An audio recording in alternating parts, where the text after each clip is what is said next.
আজকের এই ভিডিওতে সবচাইতে সহজভাবে 12টি টেন্সের 8 থেকে 9টি টেন্স আপনি কিভাবে সহজে শিখে ফেলবেন। মাত্র একটা সেন্টেন্সের মাধ্যমে আমি পুরো 8 থেকে 9টা টেন্স আজকের এই ভিডিওতে শেখাবো। এখন প্রশ্ন হতে পারে 12টি টেন্স নয় কেন? কারণ টেন্সের future perfect continuous tense, past perfect continuous tense এই ধরনের টেন্স আসলে আমরা প্র্যাকটিক্যালি ব্যবহার নাই করলে বলি, অর্থাৎ আমরা প্রায় করি না। সেজন্য এটা আসলে শেখার কোনো প্রয়োজন নেই। এটা আপনি 8 থেকে 9টা টেন্স যদি জানেন, এগুলো অটোমেটিক আপনি শিখে ফেলতে পারবেন। তো আজকে আমরা মাত্র একটা সেন্টেন্সের মাধ্যমে পুরো টেন্সের স্ট্রাকচার, পুরো টেন্সের বিষয়গুলো আমরা শিখব প্র্যাকটিক্যালভাবে। আজকে কোনো আমি স্ট্রাকচার শেখাবো না, কোনো স্ট্রাকচার শিখতেও হবে না আপনাকে। জাস্ট একটা টেন্স একটা সেন্টেন্সের মাধ্যমে আপনি শিখতে পারবেন। আমি যদি বলি আমি ইংরেজি শিখি, আই লার্ন ইংলিশ, এটা আমার সবসময় চলমান, অর্থাৎ এটা প্রেজেন্ট টেন্সে ব্যবহার হয়। অর্থাৎ আপনার কোনো একটা অভ্যাস যেটা সবসময় করেন সেটা হলো প্রেজেন্ট ইনডিফিনিট টেন্স। যেরকম আই লার্ন ইংলিশ, আমি ইংরেজি শিখি। এখন যদি বলি আই এম লার্নিং ইংলিশ, আমি ইংরেজি শিখছি, অর্থাৎ এটা প্রেজেন্ট কন্টিনিউয়াস, বর্তমানে যেটা চলছে, আমি বর্তমানে ইংরেজি শিখছি। এখন যদি বলি আই হ্যাভ লার্নড ইংলিশ, আমি ইংরেজি শিখেছি, যেটা ইতিমধ্যে হয়ে গিয়েছে, অর্থাৎ বর্তমানে কিছুক্ষণ আগে যেটা হয়ে গেছে, আমি ইংরেজি শিখেছি বা ইংরেজি শিখেছি একটু আগে হয়ে গেছে, সেটা হলো প্রেজেন্ট পারফেক্ট টেন্স।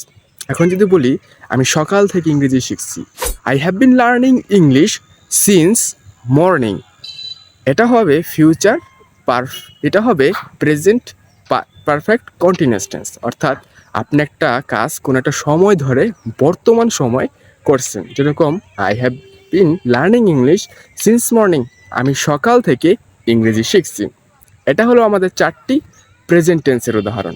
আমরা যদি পাস্ট ইনডিফিনিট টেন্সের একটা উদাহরণ দিই, আই লার্নড ইংলিশ, আমি ইংরেজি শিখেছি। এটা হলো আমাদের অতীতে কোনো একটা কিছু আপনি করে ফেলেছেন, যেরকম আমি ইংরেজি শিখে ফেলেছি।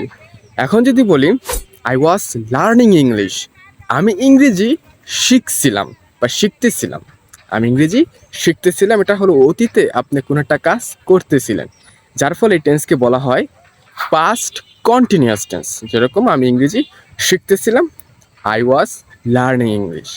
এখন যদি বলি I had learned English 10 years ago, আমি 10 বছর আগে ইংরেজি শিখেছিলাম, এটা হলো পাস্ট পারফেক্ট টেন্স।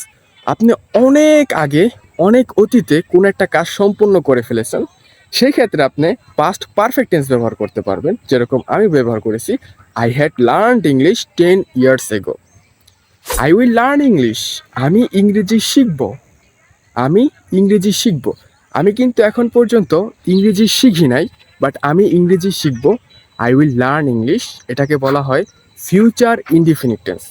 এখন যদি বলি I will be learning English, আমি ইংরেজি শিখতে থাকবো, এটা হবে ফিউচার কন্টিনিউয়াস টেন্স। অর্থাৎ অতীতে আমি একটা জিনিস শিখতে থাকবো, যেরকম আমি ইংরেজি শিখতে থাকবো, I will be learning English. এখন যদি বলি আমার ইংরেজি শেখা হয়ে যাবে, I will have learned English, আমি ইংরেজি শিখে ফেলবো বা আমার ইংরেজি শেখা হয়ে যাবে। আমার হয় নাই বাট অতীতে, বাট ভবিষ্যতে আমার ইংরেজি শেখাটা হয়ে যাবে, মানে ভবিষ্যতে আপনি কোনো একটা কাজ সম্পূর্ণ করে ফেলবেন, সেই ক্ষেত্রে আপনি ফিউচার পারফেক্ট টেন্সটি ব্যবহার করতে পারবেন। যেরকম I will have learned English. এইভাবে আপনি চাইলে আপনার টেন্সকে ক্লিয়ার করতে পারবেন উইদাউট স্ট্রাকচার। মানুষ স্ট্রাকচার নিয়ে মাথা ঘামাতে ঘামাতে টেন্সই আর শেখা হয় না, ইংরেজিও শেখা হয় না। স্ট্রাকচার নিয়ে কখনোই ভাববেন না স্পোকেন ইংরেজির ক্ষেত্রে। আপনি ভুল হোক রাইট হোক, আপনি যদি এইভাবে প্র্যাকটিস করতে থাকেন একটা সেন্টেন্স নিয়ে, দেখবেন অটোমেটিকভাবে আপনি পুরো টেন্সই একটা সময় শিখে ফেলছেন। এখন আপনাদের পালা, আপনারা ইংরেজিতে টেন্সের এই 8 থেকে 9টা টেন্স একটা বাক্য নিয়ে বলার চেষ্টা করুন।